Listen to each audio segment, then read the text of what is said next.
Bisa nggak sih kita bikin tokoh utama atau karakter seperti komik-komik yang sering kita baca? Bisa banget. Teman-teman bisa bikin karakter seperti Dragon Ball, Hunter x Hunter, bisa bikin Fairy Tail misalnya, apapun ya, bisa banget. Tetapi teman-teman perlu tahu ada setidaknya 3 tahapan yang bisa saya bagi sebagai seorang penulis untuk menciptakan tokoh-tokoh yang unik. Terutama bagi teman-teman yang pengen sekali bikin komik. Sudah pinter gambarnya tapi pengen bikin tokohnya yang unik kok sulit ya? Ini ada tipsnya buat kamu. Kita langsung aja ya. Kita masuk ke tahap pertama. Tahap pertama adalah kita tentukan dulu bagaimana kekuatan itu didapatkan. Tokoh utama bisa mendapatkan kekuatannya itu dengan 3 tahapan. Yang pertama, itu dipelajari dengan cara kerja keras. Kemudian yang kedua, itu diberikan. Yang ketiga, itu karena diwariskan. Bagi teman-teman yang masih bingung, kita langsung kasih contohnya. Bagi teman-teman yang tahu, kalau diwariskan itu biasanya dari bapak ke anak. Maka bisa saya sebutkan atau bisa aku sebutkan, yang paling tepat untuk cerita ini adalah Dragon Ball. Keluarga Saiyan atau Son Goku, keturunannya itu adalah Son Gohan, kemudian Son Goten. Begitu juga dengan Vegeta, keturunannya adalah Trunks. Nah, itu merupakan karakter-karakter yang memiliki kekuatan dengan cara diwariskan. Memang konsep dari komik ini sendiri tidak banyak dan cukup rumit untuk membuatnya karena kita harus bisa membuat sesuatu yang sifatnya itu turun-temurun dan bisa dipercaya. Misalnya saja dari Dragon Ball, itu sangat bisa dipercaya karena mereka kan bukan manusia bumi. Sehingga dibuatlah perbedaan kekuatan antara Krillin dengan kekuatannya Son Goku. Son Goku datang dari planet Saiyan, sedangkan Krillin ya dari bumi. Walaupun sama-sama bisa mengeluarkan sesuatu yang berbentuk energi yang luar biasa, tetapi mereka tetaplah orang yang berbeda. Gitu ya. Kemudian, kekuatan yang kedua adalah kekuatan yang diberikan. Teman-teman tahu Boku no Hero Academia? Tokoh utamanya itu punya kekuatan dengan cara seperti apa coba? Benar, diberikan. Jadi kekuatannya diberikan secara berterus, istilahnya terus-terusan gitu loh. Jadi dari generasi ke generasi. Ini mirip seperti diturunkan. Bedanya adalah kalau diberikan ini berarti ada perpindahan kekuatan sehingga orang sebelumnya tidak punya kekuatan yang sebagus orang yang diberikan.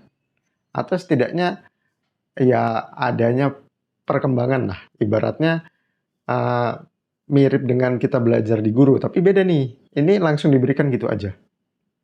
Kalau mau contoh, teman-teman tahu anime atau komik dari Death Note, buku catatan kematian, itu kan kekuatannya diberikan dari dewa kematiannya ke orangnya langsung, atau tokoh utamanya langsung, gitu ya. Kemudian yang ketiga adalah kekuatan yang diperoleh dengan cara dipelajari seperti Hunter x Hunter. Adanya sistem NEN, itu kan dipelajari.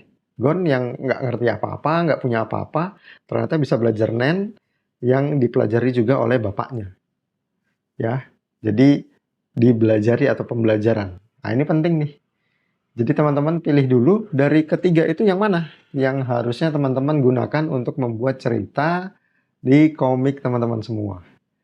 Bisa jadi kekuatannya itu diberikan, diwariskan, atau didapatkan dengan cara kerja keras. Gitu ya. Langkah kedua. Langkah kedua adalah teman-teman bisa nih bikin cerita, tetapi bentuk dulu kekuatannya itu seperti apa. Sebagai contoh, kekuatan dari Death Note adalah serangan jantung. Mungkin teman-teman merasa, iya juga ya. Kekuatannya harus bisa dibayangkan. Hunter x Hunter itu kekuatannya bisa dibayangkan dan ada perbedaannya antara Gon, Killua, Kurapika, dan Leorio. Harus makin jelas, makanya kekuatan-kekuatan itu mudah diterima oleh pembaca. Kalau hanya sekedar teori, teori NEN gitu, tetapi antara tokoh yang satu dengan yang lainnya sama aja. Bentuk kekuatannya ya udah sama aja, nggak ada yang menarik, nggak ada yang berbeda. Di Dragon Ball misalnya, Kamehameha itu hanya punya Son Goku dan keturunannya tentu saja. Atau mungkin orang-orang yang memang belajar bersama siapa sih nama gurunya? Kame Sennin. Tetapi yang lain kan berbeda jurusnya, gitu loh. Jadi bentuk dulu visual ya. Kalau mau menggambar boleh, kalau mau menuliskannya ya dituliskan dulu harus seperti apa. Jurusnya Naruto misalnya, itu kan berbeda. Kage Bunshin itu berbeda dengan jurusnya Sasuke, berbeda dengan jurusnya Sakura. Intinya adalah cobalah untuk menciptakannya dengan wujud yang nyata. Semakin nyata, semakin mudah dibayangkan, semakin bisa dilihat, nah itu semakin bagus. Kemudian langkah ketiga, ini langkah terakhir, teman-teman bisa membuat kelemahan dari kekuatan itu sendiri apa. Contoh, Luffy kekuatannya adalah Gomu Gomu no Mi. Atau buah Gomu Gomu, buah iblis Gomu Gomu. Apa kelemahannya? Benar, nggak bisa berenang. Udah itu aja. Kelemahannya antara satu dengan tokoh yang lainnya ini bisa disamakan. Enaknya di situ. Jadi siapapun yang memakan buah iblis atau mendapatkan kekuatan buah iblis dengan cara diberikan dan dimakan buahnya, maka dia tidak akan bisa berenang. Udah gitu aja. Mudah kan konsepnya. Contoh lagi, Naruto. Apa kekurangan dari kekuatan yang ada di komik Naruto? Benar, cakra. Kehabisan cakra. Udah gitu doang. Kemudian apa lagi yang bisa kita pikirkan?